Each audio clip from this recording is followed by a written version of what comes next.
వీళ్ళంటే short films format నుంచి వచ్చారు. ఆ తక్కువ టైంలో ఎలాగ చేయాలనేది బాగా అలవాటు అయిపోయి ఉంటుంది ఆలోచించి. కానీ మీరు ఒక హ్యూజ్ గ్రాండియర్ మూవీస్ నుంచి వచ్చారు. 2.5, 3 hours సినిమాలు తీస్తూ అందులో పాటలు, ఫైట్లు అనే రకరకాల కమర్షియల్ ఎలిమెంట్స్ని అంత గ్రాండ్గా ప్రజెంట్ చేస్తూ వచ్చిన మీకు ఈ ఫార్మాట్లోకి వెళ్ళడం, బ్లెండ్ అవ్వడం అనేది ఎలా అనిపించింది అసలు? చాలా హ్యాపీగా ఉందమ్మా. సోది లేకుండా పాయింట్ తీయటం. నేనేంటంటే వీళ్ళు భయపడకుండా ఉండటం కోసం అని చెప్పేసి నేను వాళ్ళతో నా ఆర్టిస్టులు రేపొద్దున ఆర్టిస్టులు అయిన తర్వాత డైరెక్టర్తో ఎలా ఉండాలి, లేకపోతే డైరెక్షన్ చేసినప్పుడు ఆర్టిస్ట్ని ఎట్లా చేయాలి, వాళ్ళ దగ్గర నుంచి నేను నేర్చుకుంటున్నాను, నా దగ్గర నుంచి వాళ్ళు నేర్చుకుంటున్నారు. ఇందులో ఫైనల్గా ఇంకొక సీక్రెట్ ఏంటంటే నేనే పాట కూడా రాశాను ఇందులో. ఈ మధ్య 3-4 పాటలు రాశాను. ఎందుకు రాశానో ఎలా రాశానో నాకు తెలియదు. చంద్రబోసు నాలో పూనాడు. అంటే ఇప్పుడు ఆ పాట ఎలాంటి పాట, ఎప్పుడు వినబోతున్నాం? డైరెక్ట్గా 6th శ్రీరామనవమి నాడు రిలీజ్ అవటం కోయిన్సిడెన్స్. మధ్యాహ్నం 12 o'clock రామదాసు శ్రీరామనవమి తరఫున నాగార్జున వచ్చే ఫస్ట్ చేయబోతున్నాడు. Okay, but actually sir, what is life partner about?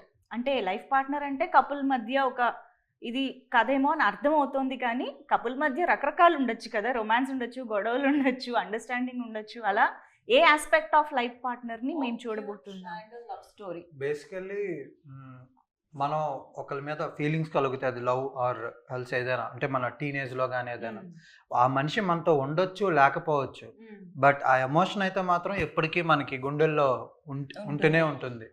So అంతవరకే చెప్తా. సార్ చెప్పారు. సార్ మీరు చెప్పండి సార్. లైఫ్ పార్ట్నర్ అంటే పెళ్ళాం అన్నమాట. టైమింగ్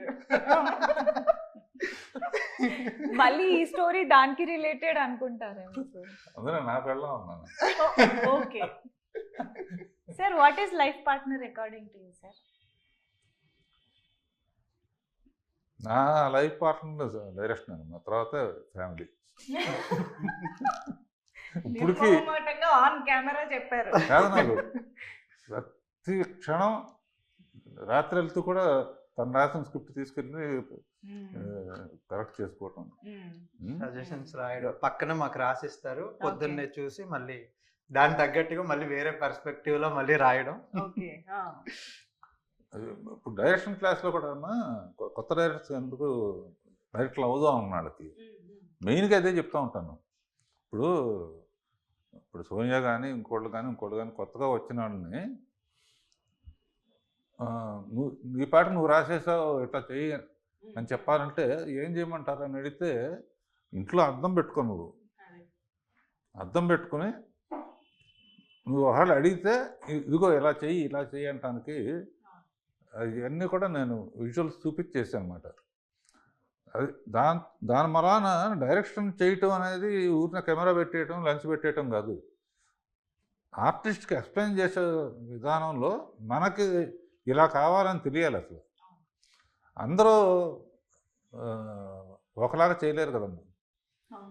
ఇప్పుడు దేవతలో శ్రీదేవి, జయప్రద ఇద్దరు గొప్ప ఆర్టిస్టులే. అయినా ఒక కాంప్లికేటెడ్ సీన్ పెట్టాను.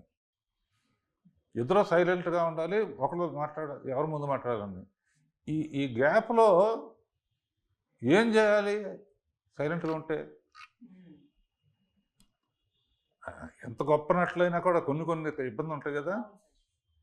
అప్పుడు చూచాగా మీరేం చేస్తారు చూడండి అని చెప్పి నేను కొన్ని సజెషన్స్ ఇవ్వటం, అంతే కదా. ఇద్దరు గొప్పవాళ్ళు. సో వాళ్ళు 50% చేస్తే 50% డైరెక్టర్ కూడా చెప్పాలి. అందుకనే నాకు ఇందాక అన్నానంటే డైరెక్షన్ అనేది నా ప్యాషన్ అనమాట. మా ఫాదరు ప్రేమనగర్ తీశాడు, అలాంటి సినిమాని తీయలేకపోయానే. బట్ ఈ సబ్జెక్ట్ మటుకు బాగా నాకు ఇష్టమైన సబ్జెక్టు. ఈ పిల్లని నేను అడాప్ట్ చేసుకుంటాను కూడా చెప్పాను.